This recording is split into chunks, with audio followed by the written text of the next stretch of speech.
انسان کے سامنے آنسو بہانا بے عزتی کی بات ہے، استغنا کے خلاف۔ اپنی حاجت لوگوں کے سامنے بیان بولو نہ کی جائے۔ اگر آپ نے کر دی، آپ کسی کے سامنے رو دیے، اس کی نظر میں آپ کی عزت کیا ہو جائے گی؟ کم۔ مت رو، اپنے آنسو چھپاؤ لوگوں کے سامنے۔ ہمارے حضرت فرمایا کرتے تھے اپنی بیماریاں بھی چھپاؤ۔ کوئی بیماری ہے کس کے بیان کرو، بولو، لوگوں کا نہ گیت گاؤ، میرے یہ مسئلہ، میرے یہ مسئلہ، میرے گردے میں مسئلہ، میرے پھیپڑے میں مسئلہ، میرے کل کسی کے سامنے بیٹھ جاؤ نا، آج اپنے دکھ ایسے بیان کرے گا لپٹ کے رونے کا دل کرتا ہے اس سے، ایسے، حالانکہ فٹ فاٹ ہوگا، میرے ساتھ یہ مسئلہ، میرے ساتھ یہ مسئلہ، میرے ساتھ یہ مسئلہ۔ بے بھائی تیرے ساتھ کوئی اچھا کام بھی قدرت نے کیا ہے؟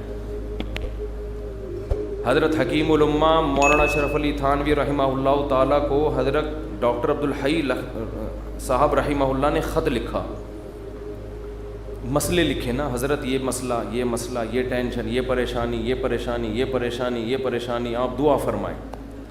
تو انہوں نے لکھا، افسوس ساری ناشکری کی باتیں لکھی ہیں، شکر کا ایک جملہ بھی بولو نہیں لکھا۔ پہلے شیخ اس طرح کے ہوتے تھے کہ آپ کے اندر جو فالٹ ہے نا اس کی اصلاح کرتے تھے، اب بھی ہوتے ہیں، بہت سے لوگ اچھے ہیں، لیکن بہت سے ڈرامے بازی بھی آ گئی ہے اس میں۔ آج ایک آدمی نے مجھے بتایا کہ اچھا بھلا ایک رشتہ ہو رہا تھا میرا، تو لڑکی کے ابا جو ہیں ان کے کوئی شیخ، ان کے کوئی بزرگ ہیں، ان لڑکی کے ابا نے بزرگ سے پوچھا کہ میری بیٹی کے لیے فلاں کا رشتہ آ جائے، بزرگ نے استخارہ نکال کے منع کر دیا۔ یہ بھی ایک مبالغہ ہے، غلو ہے۔ اپنے بچوں کی شادی میں اپنے شیخ سے پوچھنے کی آپ کو ضرورت؟ دیکھو شیخ پیر و مرشد کا مطلب کیا ہوتا ہے؟ وہ آپ کو اللہ اللہ سکھائے، آپ کو دین کی باتیں سکھائے، آپ اس سے شریعت سیکھو، اللہ سے تعلق سیکھو۔ شادی بھی اپنی مرضی سے کرو، آپ ہر چیز میں شیخ سے پوچھا جا رہا ہے، تو بھائی وہ آپ کے گھر کے حالات آپ سے زیادہ نہیں جانتا۔ باپ جتنا اچھا بیٹی کے لیے فیصلہ کر سکتا ہے، ماں جتنا اچھا فیصلہ کر سکتی ہے، پیر و مرشد نہیں کر سکتا۔ پتہ نہیں کیا بنا لیا لوگوں نے پیر و مرشد کو، اپنی شادی بھی پیر صاحب جہاں کہیں گے وہاں ہوں گی، بچے کی شادی بھی پیر صاحب۔ وہ بھائی پیر ہے، یہ تمہارا باپ ہے، یہ خدا ہے۔ یہ پیر صاحب اللہ اللہ سیکھنے کے لیے، ان کو بولیں بس اللہ اللہ سکھائیں، ٹھیک ہے نا، اس کے علاوہ۔ مجھ سے لوگ آ کے، بہت سے عقیدت مند لوگ ہیں، مجھ سے آ کے پوچھ رہے ہوتے ہیں میری بچی کا یہ مسئلہ وہاں کر دوں۔ میں کہتا نہ میں آپ کی بچی کو جانتا ہوں، نہ میں اس کمبخت کو جانتا ہوں معذرت کے ساتھ جس سے آپ کی بچی کی شادی، میں کہاں مشورہ دوں گا؟ خود فیصلہ کرو بھائی۔ تو اتنا زیادہ اپنے گھروں میں یہ جو پیر و مرشد ٹائپ کی چیزیں ہیں، جو اور ایک نمبر پیر ہوگا نا وہ یہی مشورہ دے گا، کہے گا بھائی اللہ اللہ سیکھو، مجھے کیا پتا کہ آپ نے کہاں شادی کرنی ہے کہاں نہیں کرنی ہے، تو آپ کا گھریلو معاملہ ہے۔ طلاقیں دے رہے ہیں پیر سے پوچھ کے، طلاقیں کس سے پوچھ کے دے رہے ہیں؟ پیر و مرشد سے پوچھ کے۔ تو کہاں سے کہاں بات چلی جاتی ہے۔ تو میں یہ عرض کر رہا تھا، دیکھو مخلوق کے سامنے رونا، رو لیتا ہے انسان، کبھی پریشان ہوتا ہے تو رو لیتا ہے، ہر ایک میں توکل برداشت ایک جیسی نہیں ہوتی، لیکن اللہ کو مخلوق کے سامنے رونا پسند بولو نہیں ہے۔ میری عادت ہے، میں اپنے بھی کچھ معمولات کبھی کبھار بتا دیتا ہوں۔ کبھی اللہ نہ کرے کوئی بیماری آئے، اللہ نہ کرے، تو میں کبھی دعا کی درخواست بھی مسجد میں اعلان نہیں کرواتا۔ جیسے 8-10 سال پہلے مجھے ملیریا ہو گیا تھا، کافی رمضان میں ہوا، کافی بیمار، اور ملیریا بھی اپنی حماقتوں سے ہوا، احتیاط نہیں کی، اور ہو گیا تو بھی ٹیسٹ نہیں کرایا۔ فنٹر گیری چل رہی تھی اس وقت، تھوڑی انسان ذرا اور ینگ ہوتا ہے تو فنٹر پنا اس میں زیادہ ہوتا ہے، ٹیسٹ کروا لیتا، ٹائم پہ علاج ہو جاتا تو مسئلہ نہیں بنتا۔ بخار ہوا، اتر رہا ہے، چڑھ رہا ہے بخار، فنٹر گیری میں ہی ہم زندگی گزار رہے ہیں، وہ بہت ہی خطرناک ہو گیا۔ یہاں مؤذن، میں مارکیٹ سے شارٹ ہو گیا، 10-12 سال پرانی بات ہے۔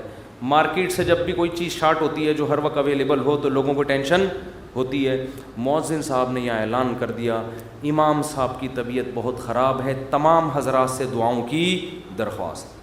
میں نے مؤذن صاحب کی کھچائی کی، میں نے کہا میں نے آپ کو کہا ہے کہ آپ پبلک کو بتائیں کہ امام صاحب کی طبیعت خراب ہے، کیا ضرورت ہے شور مچانے کی؟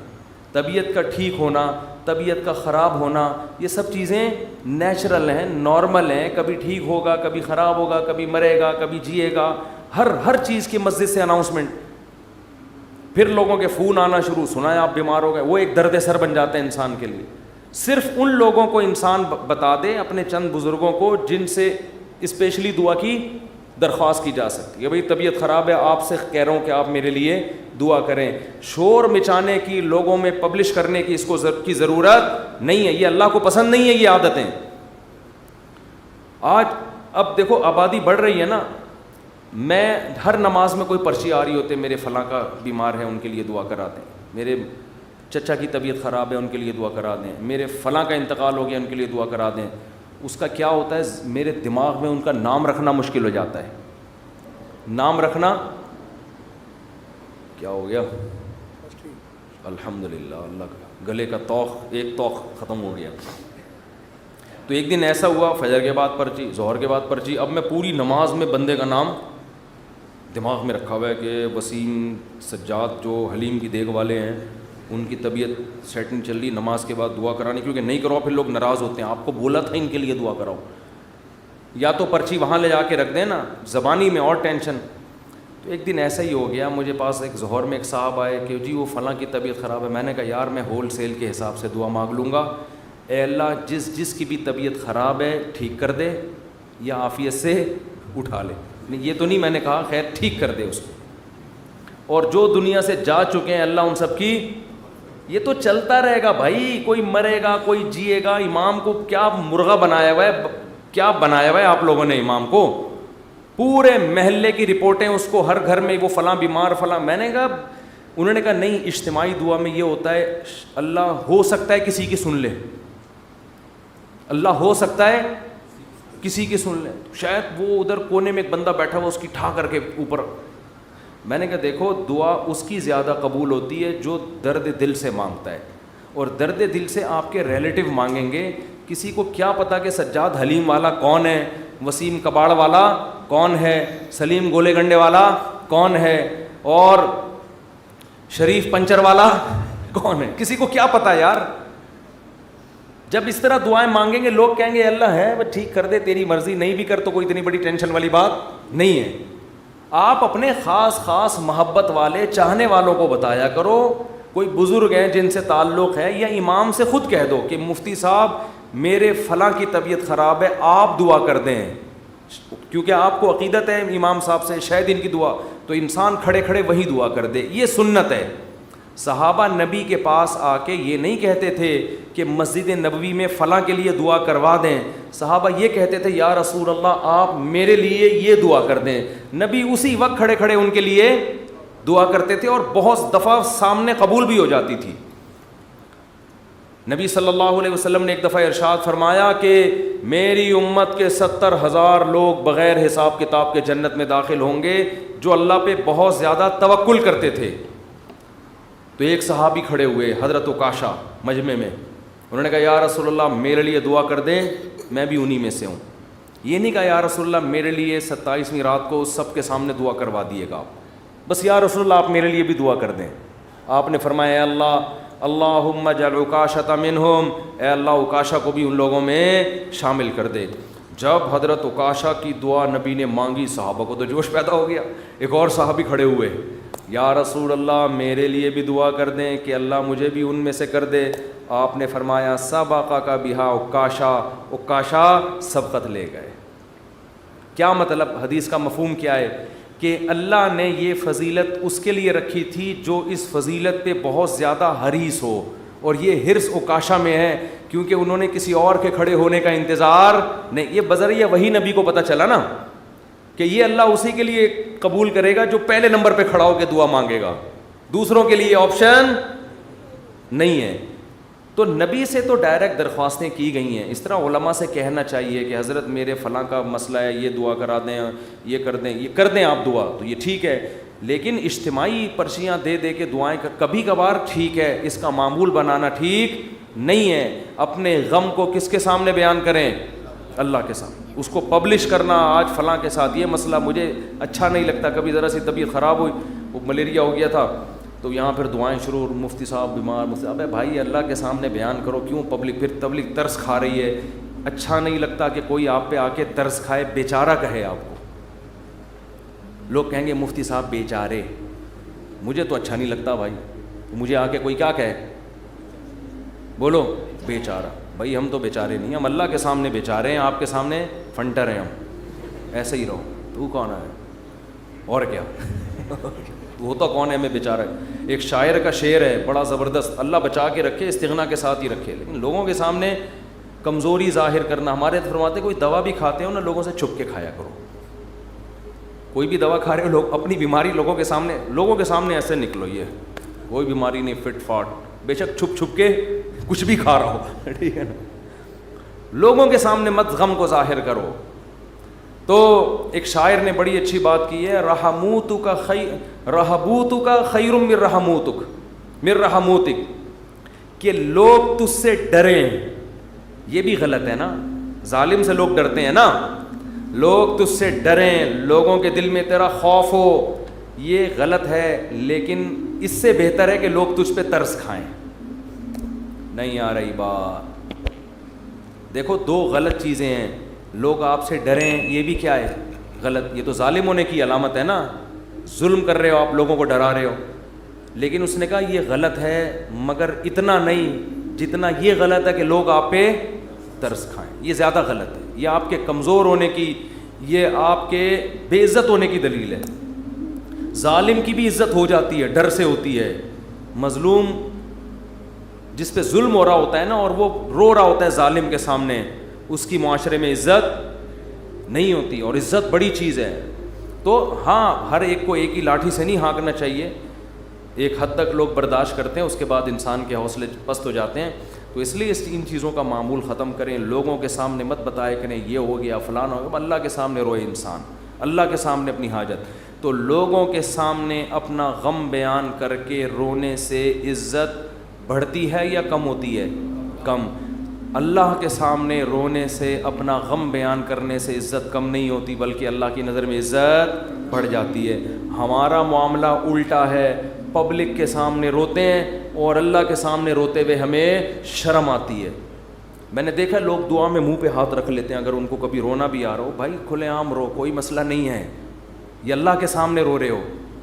ہاں لوگوں کو دکھانے کے لیے مت رو. آج کل ٹیلی ویژن میں اس قسم کی چیزیں بھی موجود ہیں, پروگرام چل رہے ہوتے ہیں رونے کے, اشتہار لگے ہوتے ہیں ہمارے ہاں, رو رو کے دعائیں مانگی جائیں گی.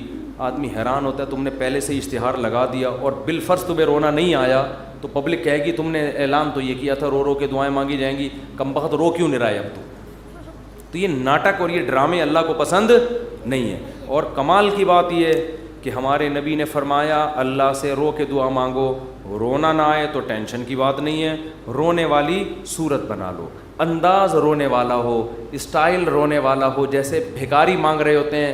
دیکھو رونا نہ آئے اور انداز رونے والا بنا لے, یہ رونے سے بھی زیادہ بہتر ہے, کیونکہ اللہ کہتا ہے کہ اس کے بس میں جو ہے وہ اس نے چھوڑا نہیں ہے. کیونکہ جب رونا آتا ہے تو دعا میں دل لگتا ہے, رونا نہیں آتا تو دعا میں دل نہیں لگتا, پھر بھی انسان مانگتا ہے. یہ ادا اللہ کو زیادہ پسند ہے. بہت مشکل ہے بات سمجھانا, بہت. آج کل لوگ کہتے ہیں نا عبادت میں دل ہی نہیں لگ رہا. ارے عبادت میں دل لگے گا تو وہ تو مزہ آئے گا نا عبادت میں. کمال تو جب ہے جب دل نہ لگے پھر بھی کرو عبادت, پھر بھی عبادت کرے انسان. تو اللہ کے سامنے روتے ہوئے شرم محسوس بولو نہیں کرنی. جیسے اذان کہتے ہوئے شرم نہیں آنی چاہیے. سفر میں جب ہم جاتے ہیں نا, بعض دفعہ ٹرین جنگل سے گزر رہی ہوتی ہے.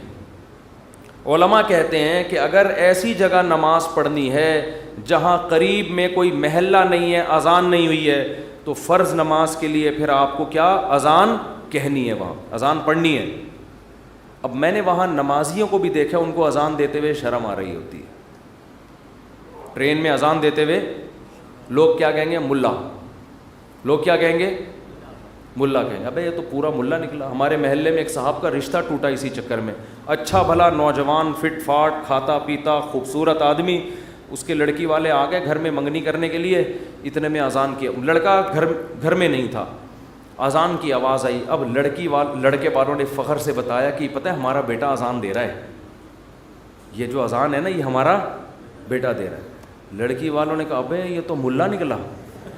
یہ کیا نکلا؟ یہ سچا واقعہ بتا رہا ہوں. اس بیس پہ انہوں نے رشتہ توڑ دیا. تو کل قیامت میں پتہ چلے گا بھائی, اللہ کہے گا جاؤ ان لبرل لوگوں کے ساتھ اسی جہنم کی آگ میں جاؤ. وَإِذَا نَادَيْتُمْ إِلَى الصَّلَاةِ اتَّخَذُوهَا هُزُوًا وَلَعِبًا. قرآن کہتا ہے جب تم اذان دیتے ہو تو یہود و نصارہ اس اذان کا مذاق اڑاتے ہیں. تو اللہ کا نام آسمانوں میں بلند کرتے ہوئے ہمیں شرم محسوس نہیں کرنی چاہیے. اس لیے کبھی جنگل میں, ٹرین میں, جہاں ٹرین اگر اسٹیشن پہ ہے تو اذان کی ضرورت نہیں ہے, لیکن اگر جنگل میں ہے اور آپ نے فرض نماز پڑھنی ہے تو ایسے ٹرخانے والے طریقے سے نماز نہ پڑھا کرو, بلکہ پراپر طریقے سے کھڑے ہو کر قبلہ تلاش کرو کدھر ہے, پراپر طریقے سے اذان دو. اس میں اگر شرم آ رہی ہے تو اور زیادہ دو, ٹھیک ہے نا.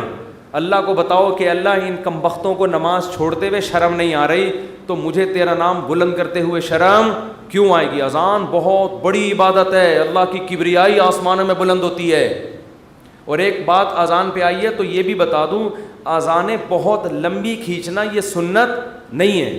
آج کل اذان شروع ہوتی ہے, اللہ وہ اتنا کھینچتا ہے اذان کو, اتنا کھینچتا ہے, یہ مد کہیں بھی ثابت نہیں ہے اذان میں. دیکھو اللہ اکبر میں جو الف کی مقدار ہے نا, اللہ, یہ اللہ ہی ہے بس, اللہ نہیں ہے کہیں بھی. تجوید کی روح سے ادھر مد بنتا ہی نہیں ہے.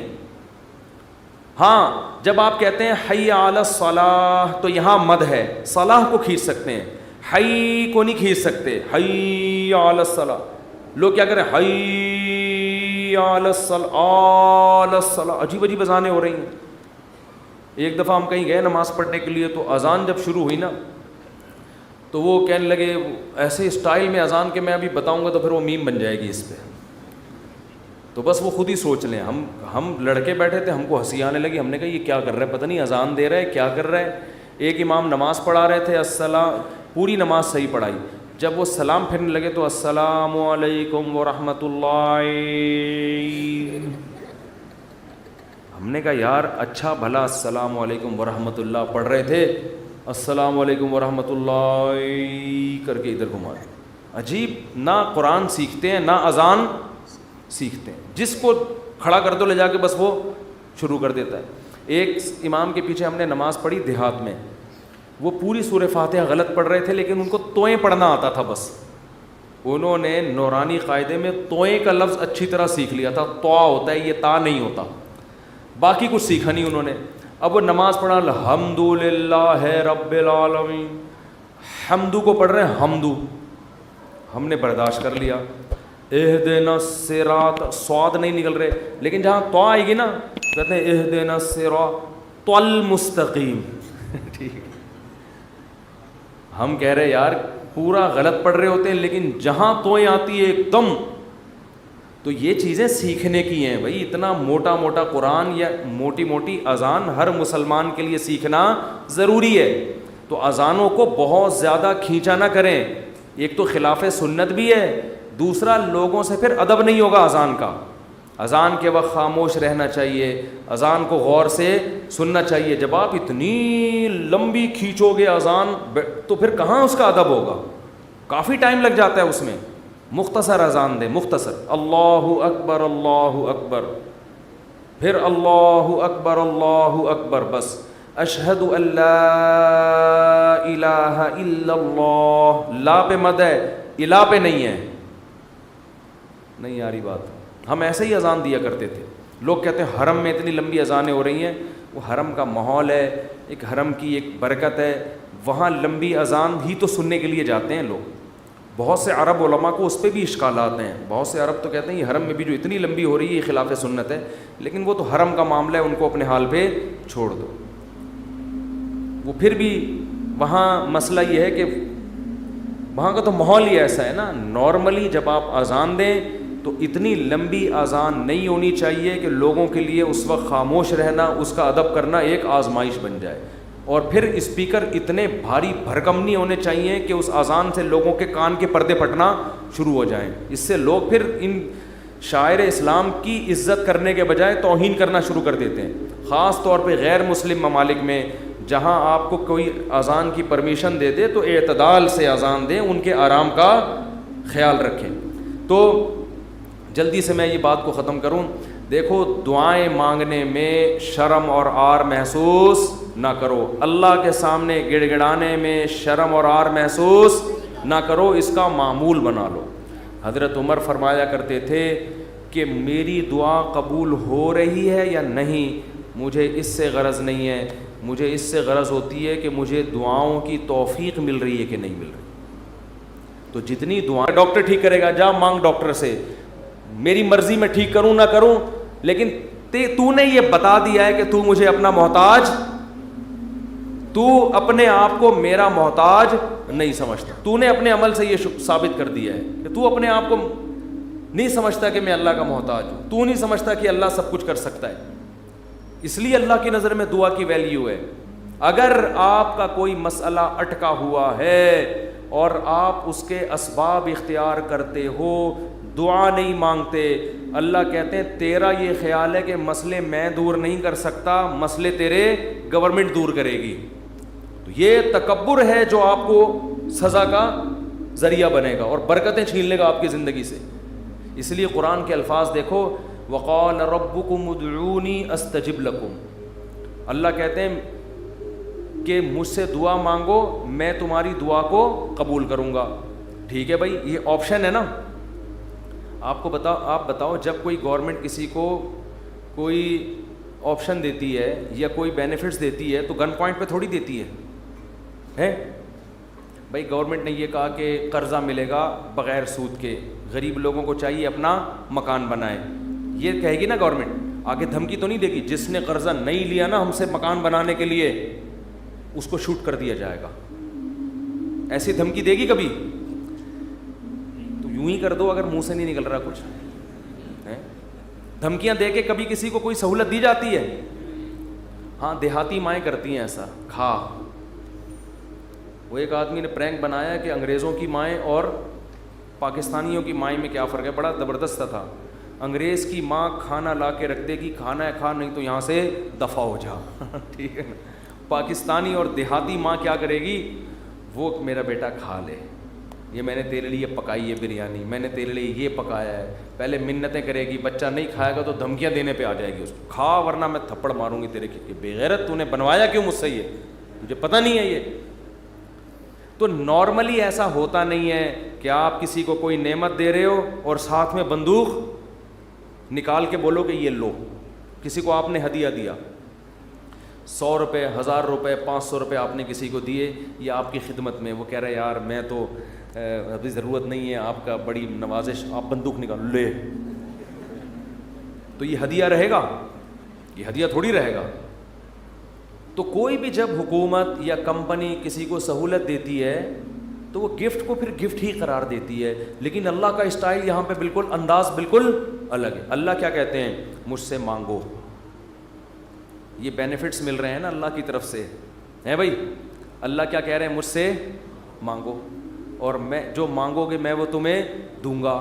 بس یہ اللہ ٹھیک ہے, ہمیں تو نے بتا دیا کہ ہم مانگیں گے اور تو دے گا, ہمیں یہ بات پتہ چل گئی, اب ہماری مرضی, ہم جب چاہیں تو اس سے مانگیں, ہمیں یہ سہولت کا پتہ چل گیا, اب ہم ہماری مرضی, اب ہمارے.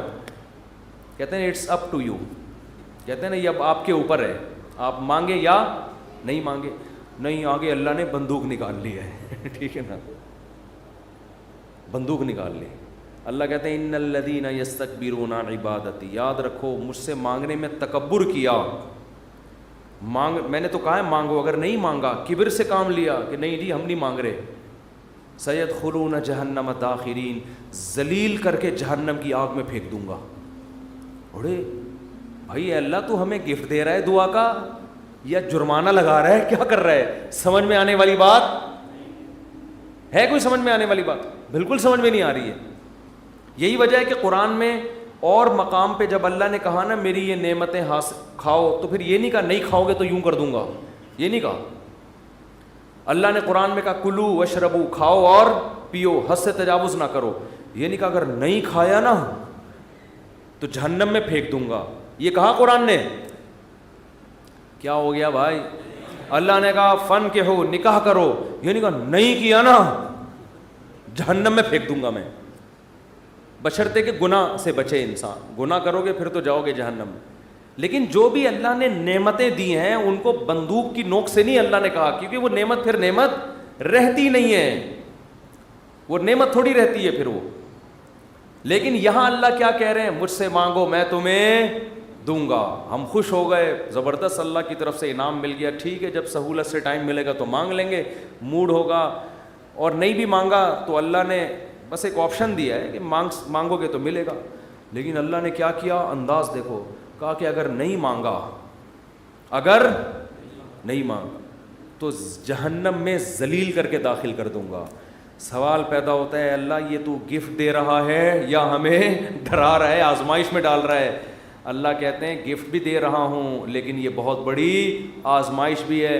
کیونکہ اگر کوئی بہت بڑا سیٹ آپ کو ایک خالی چیک دے اور کہے اس پہ پیسے لکھو اور سائن کر دو, اور آپ اس چیک کو اٹھا کے اس کے سامنے ڈسٹ بن میں ڈال دو, اس کا مطلب آپ یہ نہیں ہے کہ آپ کو پیسوں کی ضرورت نہیں ہے, آپ کا سیٹ کے بارے میں خیال ہے کہ اس نے جھوٹا چیک دیا ہے, یہ جھوٹ بول رہا ہے, ورنہ کبھی آپ اس کو ڈسٹ بن میں اٹھا کے نہیں پھینکتے. بہت مشکل ہے بات سمجھانا, بہت مشکل. آپ غریب ہیں, کھانے کو روٹی نہیں ہے, ایک سیٹھ نے آ کے آپ کو ایک سونے کی ڈلی پکڑا دی, کہا لے موج کر, یہ کروڑوں روپے کی ہے. آپ نے اٹھا کے اس کو آپ نے کہا آپ نے اچھی آفر کی مجھے, بہت اچھا تحفہ ہے, بہت خوشی ہوئی, اب آپ جا سکتے ہیں. بیگم سے کہا اس کو کچرے میں پھینک دو. سیٹھ کو پتہ چلے گا نا تو وہ کہے گا بیٹا تو اتنا بڑا سیٹ تو ہے نہیں کہ تجھے اس کی ضرورت نہ ہو, یہ تو میں جانتا ہوں, کھانے کو تیرے پاس روٹی نہیں ہے, یہ جو تو نے اس کو ڈسٹ بن میں پھینکا ہے نا, یہ اس کی علامت ہے تو مجھے جھوٹا سمجھتا ہے کہ میں نے تجھے جو سونے کی ڈلی دی ہے وہ سونے کی نہیں ہے, اس پہ سونے کا پانی چڑھا ہوا ہے. تو یہ کس کے جھوٹ بولنے, یہ اصل میں تم میرے اوپر الزام لگا رہا ہے. اللہ کہتے ہیں مانگو. اللہ کو پتہ ہے کہ ہم سب محتاج ہیں, ہمارے درجنوں مسائل ہیں, ایسا دنیا میں کوئی نہیں ہے جس کے سارے مسئلے حل ہو گئے. مسئلہ حل ہوتا ہے تو 20 مسئلے پیدا کر کے حل ہوتا ہے وہ. اب دیکھو کتنے مسائل ہیں, کسی کوئی بے روزگار ہے, پیسے نہیں ہیں, پیسے آ گئے تو خطرات بڑھ گئے, ڈکیتی کا خطرہ, پیسے آ گئے تو 10 مسائل کھڑے ہو گئے, اور کوئی مسئلہ کھڑا ہو گیا, گردے کا مسئلہ ٹھیک ہوا, ہارٹ کا پیشنٹ بن گیا, اور 20 قسم کے مسائل ہیں نا. سب کچھ ٹھیک ہے تو پھر بھی سکون نہیں ہے زندگی میں, نیند نہیں آ رہی, نیند کی گولیاں کھا کے سو رہے ہیں. دنیا میں ٹینشن لیس آدمی کوئی بھی نہیں ہے. اب اللہ نے کہا مانگو. اب ہمیں اللہ نے بلینک چیک دے دیا ہے کہ جو لکھو گے میں دے دوں گا تمہیں. آپ نے اللہ کی اس آپشن کو, اللہ کی اس نعمت کو اٹھا کے ڈسٹ بن میں پھینک دیا. آپ ہر ایک کے در پہ جا کے اپنی حاجتیں بیان کرتے ہو, کبھی تھانے میں پہنچے ہوئے ہوتے ہو, کبھی ڈی سی آفس پہنچے ہوئے ہوتے ہو, کبھی ڈی ایس پی کے پاس پہنچے ہوئے ہوتے ہو, کبھی وزیر اعظم سے رابطے کی کوشش میں, کبھی مسجد کے امام سے آ کے کہہ رہے ہوتے چڑیل آ گئی ہے, کوئی دم درود کر کے اس کو بھگا دو گھر سے. 10 قسم کے, لیکن اللہ کا دروازہ کھٹکھٹانے کے لیے تیار نہیں ہو تو یہ اس کی علامت نہیں ہے کہ آپ کے مسائل حل ہو گئے. یہ اس کی علامت ہے کہ آپ نے اللہ کی آفر کو ہلکا سمجھا ہے, اللہ کو معاذ اللہ آپ نے جھوٹا سمجھا ہے, اللہ کو معاذ اللہ آپ نے اس کا بیان کو سیاسی بیان سمجھا ہے. لیکن جو ایمان والے لوگ ہیں وہ اللہ کی اس آفر سے فائدہ اٹھاتے ہیں. کتابوں میں لکھا ہے کہ یعقوب علیہ السلام کے بیٹے جب ان سے بچھڑے تھے, اتنی اللہ سے دعائیں مانگی کہ ان کے گھٹنے سجدے میں گر گر کے دعائیں مانگ مانگ کے ان کے گھٹنوں اور بازوؤں پہ نشان پڑ گئے تھے. وہ انبیاء بہت دعائیں مانگتے ہیں, ہر بات میں دعا, ہر بات میں دعا. قرآن کہتا ہے مجاہدین جو میدان جنگ میں لڑائی کے لیے اترتے ہیں وہ کیا دعا مانگتے تھے؟ ربنا افرغ علینا صبرا وثبت اقدامنا, اے اللہ ہمارے اوپر صبر کو انڈیل دے, ہمارے قدموں کو مضبوطی سے جما دے اور ہمیں ان دشمنوں پر فتح دے. تمام اسباب وسائل کے ساتھ اترے ہیں مگر دعائیں کس سے مانگ رہے ہیں؟ اللہ سے. بدر میں دیکھو اللہ نے ہمارے نبی سے وعدہ کیا تھا مدد کروں گا, لیکن صحابہ کہتے ہیں نبی پوری رات مصلے پہ سجدے میں روتے رہے ہیں, اللہ سے مدد کی دعائیں مانگتے رہے ہیں. حالانکہ اللہ نے تو مدد کا وعدہ کیا ہے, پھر بھی مانگ رہے ہیں اے اللہ اگر یہ 313 شہید ہو گئے تو تیری دنیا میں عبادت کرنے والا کوئی بھی نہیں ہوگا. اللہ کو واسطے بھی دے رہے ہیں. جہاں پیغمبروں کے ساتھ کوئی زکریا علیہ السلام کی اولاد نہیں, اللہ سے اولاد مانگ رہے, پوری زندگی اسی میں گزر گئی, بڑھاپے میں جا کے اولاد ملی ہے. تو سارے پیغمبروں کا اللہ نے یہی تذکرہ کیا، ہر بات میں دعا. سلیمان علیہ السلام جو حاجت پوری ہو رہی ہے فوراً کیا کر رہے ہیں؟ اللہ سے دعا. ایوب علیہ السلام پریشانیوں میں، زندگی ٹینشنوں میں، بیماریوں میں، قرآن کہتا ہے اللہ سے ہاتھ اٹھا کے دعائیں مانگتے تھے. انی مسنی الضر، اے اللہ بہت پریشانی میں ہوں. انت ارحم الراحمین، تو سب سے زیادہ رحم کرنے والا. پیغمبروں کو اس سے غرض نہیں ہوتا، اس سے غرض نہیں ہوتی کہ دعا قبول ہو رہی ہے یا نہیں ہو رہی. وہ کہتے ہیں ہم مانگتے رہیں بس، ہمارا کام کیا ہے. اور یاد رکھو جب قبول نہ ہو رہی ہو نا پھر مانگنے کا مزہ ہے.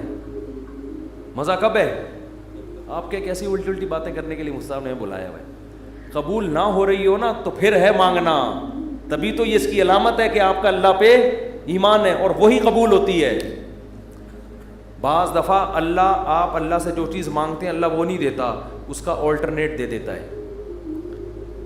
ایک صاحب کا فون آیا، مجھے کسی سے عشق ہوا ہے اور میں دعائیں مانگ مانگ کے تھک گیا پھر بھی نہیں ہو رہی شادی. آج کل تو لڑکوں کے یہی مسائل ہیں، مانگ مانگ کے دعائیں تھک گیا. تو آپ کہتے ہیں دعائیں قبول ہوتی ہیں، میں تو پھر اس پہ اور تڑکا لگا دیتا ہوں. میں کہتا ہوں بہت سے لوگ کہتے ہیں ہم جس کو مانگ رہے ہیں وہ ملی نہیں. چلو نہیں ملی، مقدر میں ہوگا، دعا قبول نہیں ہوئی. مفتی صاحب کہہ رہے ہیں دعائیں کیا ہوتی ہیں؟ قبول. لیکن اس کی کہیں اور شادی کی خبر ہمیں مل رہی ہے. تو اللہ اگر دعا قبول نہیں کرتا تو کم از کم ایسا تو نہ کرے نا کہ اس کی کہیں شادی ہو رہی ہے اور ہمیں اطلاع مل رہی ہے. خوشی خوشی لوگ بتا رہے ہیں تمہیں پتہ ہے اس کی شادی ہو گئی. چلو یہاں تک بھی بات سمجھ میں آتی ہے.